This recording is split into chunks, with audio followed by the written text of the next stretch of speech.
ఓం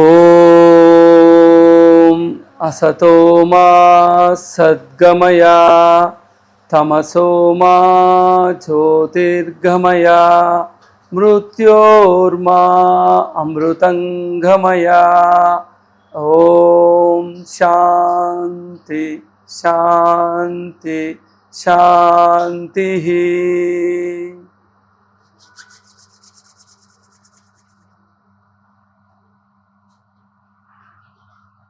ఓం శ్రీ గురుభ్యో నమః. రెడ్డి టీవీ ప్రేక్షకులకు స్వాగతం. నేను మీ తోట సతీష్. ఈరోజు మనం మరొక ముఖ్యమైనటువంటి విషయాన్ని తెలుసుకుందాం. అదే మలబద్ధక సమస్య. Yoga for constipation. యోగా ద్వారా ఏ విధంగా పరిష్కార మార్గాలు మనం తెలుసుకోవచ్చో కూడా చూద్దాం. మలబద్ధకం అంటే ఏమిటి?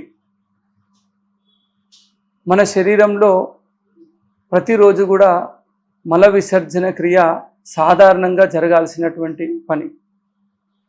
ఇది కొందరిలో రోజుకొక్కసారి లేదా 2 సార్లు జరుగుతూ ఉంటాయి. మరికొందరిలో 2-3 రోజులకు ఒక్కసారి కూడా జరుగుతూ ఉంటుంది.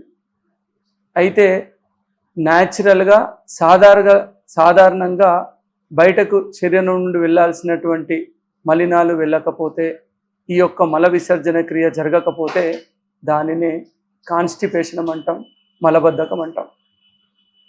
అయితే దీనిని చాలామంది బయటకు చెప్పుకోలేరు, దీనిని నెగ్లెక్ట్ చేస్తూ ఉంటారు కూడా. దానివల్ల అనేక సమస్యలు కూడా మనం చూస్తూ ఉంటాం. ఇది రోగాలకు తొలిమెట్టుగా చెప్పొచ్చు. అనేక రోగాలకు మొదటి కారణం కూడా అవుతుంది. ఏమవుతుంది?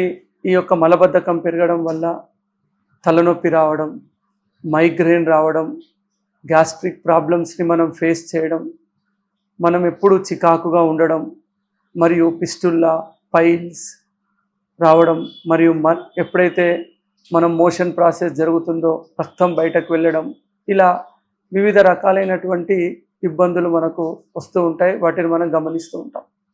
ఒక విధంగా మనం చెప్పాలంటే సర్వే రోగః శరీరే మలవశాః అంటాం. శరీరంలో రోగాలన్నిటికీ అసలు మూల కారణం మలినాలు పెరిగిపోవడమే. శ్వాస ద్వారా కార్బన్ డైఆక్సైడ్ బయటకు వెళ్ళాలి. మనస్సు ద్వారా ఎప్పటికప్పుడు శుద్ధి జరుగుతూ ప్రశాంతత స్థితికి రావాలి. వ్యాయామం చేయడం వల్ల చర్మం నుంచి మలినాలు బయటకు వెళ్ళాలి. అదే మాదిరిగా మన యొక్క మలద్వారం ద్వారా ప్రతిరోజు మల విసర్జన క్రియ సులభంగా జరగాలి. అది జరగకపోవడానికి కారణం ఏమిటి?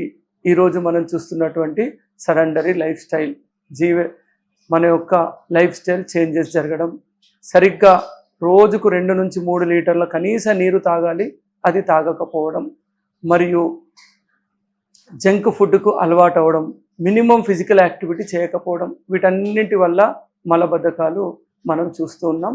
ఏదేమైనప్పటికీ ఈ యొక్క మలబద్ధకాన్ని తగ్గించడానికి యోగాలో ఉన్నటువంటి మంచి ఆసనాలను మనం ఈరోజు సాధన చేద్దాం. దయచేసి అందరూ ముందుగా లేచి నిలబడాలి. ఇప్పుడు మనము మాలాసనం ప్రాక్టీస్ చేద్దాం. ఏ విధంగా అంటే, ముందుగా 2 కాళ్ళ మధ్యలో దూరం ఉంచి 2 చేతులను నమస్కార స్థితిలో జోడించి ఉంచి నెమ్మదిగా మోకాళ్ళను వంచుతూ ఇదే విధంగా కూర్చోవాలి. ఇప్పుడు మన యొక్క వెన్నెముక నిటారుగా చక్కగా ఉండాలి. చేతులు 2 నమస్కార స్థితిలో ఉండాలి. శ్వాస సాధారణ స్థితిలో ఉంచాలి.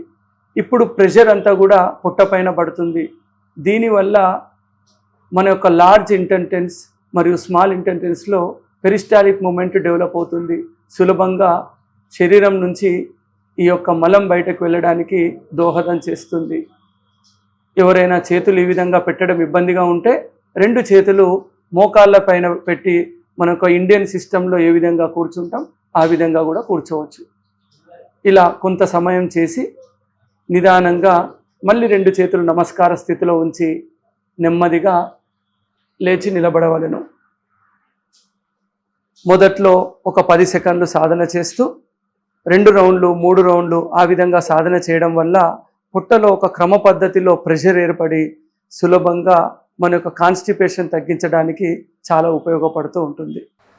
ఆ తర్వాత కుడి కాలిని మోకాలి వద్ద వంచి అదేవిధంగా ఎడమ కాలిని కూడా వంచవలను. ఇది వజ్రాసనం. ఇక్కడి నుండి బాలాసనము లేదా శశంకాసనము అంటాము. దీని కొరకు 2 చేతులను వెన్నుముక పైన ఉంచి కుడి చేతితో ఎడమ చేతిని పట్టుకోవాలి. నెమ్మదిగా శ్వాస తీసుకొని శ్వాస వదిలేస్తూ నిదానంగా శరీరాన్ని ముందుకు వంచుతూ నుదుటి భాగాన్ని నేలకు తగిలిస్తూ ఉండాలి. ఇప్పుడు కూడా మన యొక్క పొట్టపైన ప్రెషర్ పెరుగుతుంది. ఈ యొక్క ప్రెషర్ అబ్డామినల్ మరియు బోల్ మూమెంట్స్ ని డెవలప్ చేస్తూ సులభంగా న్యాచురల్గా మన యొక్క మలినాలను బయటకు నెట్టివేస్తుంది. దీనివల్ల కూడా మలబద్ధక సమస్య తగ్గుతుంది. రక్త ప్రసరణ తలవైపు కూడా పెరుగుతుంది. ఇలా ఒక 10 సెకండ్లు 20 సెకండ్లు సాధన చేసి నెమ్మదిగా శ్వాస తీసుకుంటూ మళ్ళీ వజ్రాసన స్థితిలోకి రావాలి. ఈ విధంగా 2 సార్లు 3 సార్లు సాధన చేయవచ్చు. ఆ తర్వాత నెమ్మదిగా ఒక్కొక్కటిగా మన యొక్క కాళ్ళను ముందు వైపున చాచి ఉంచాలి. దండాసనంలోకి తిరిగి రావడం. ఇప్పుడు మరొక ఆసనాన్ని మనం సాధన చేద్దాం.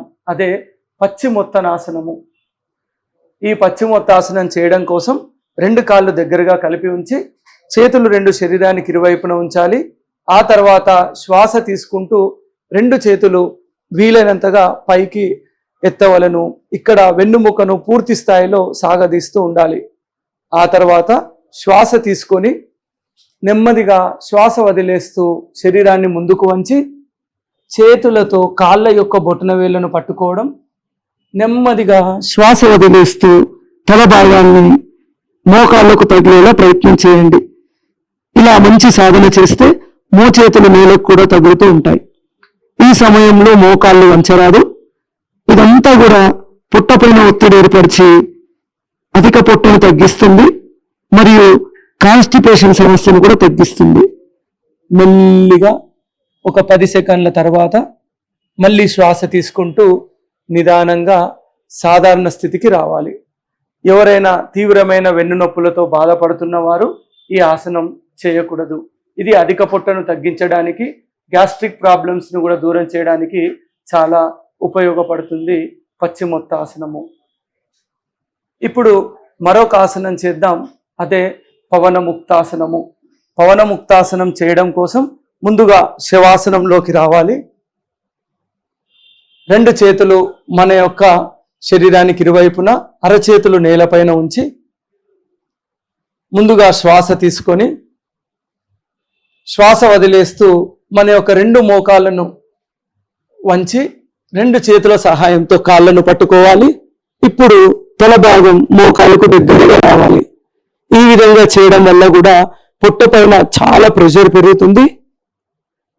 ఈజీగా మలబద్ధకాన్ని తగ్గించడానికి చాలా హెల్ప్ అవుతుంది. ఇప్పుడు శ్వాస తీసుకొని శవాసనంలోకి రావాలి. ఈ విధంగా 10 నుంచి 12 సార్లు సాధన చేయడం. ప్రతిసారి శ్వాస వదులుతూ కాళ్ళు దగ్గరగా, శ్వాస తీసుకుంటూ కాళ్ళను ముందు వైపున. ఇలా సాధన చేయడం ఎంతగానో ఉపయోగంగా ఉంటుంది.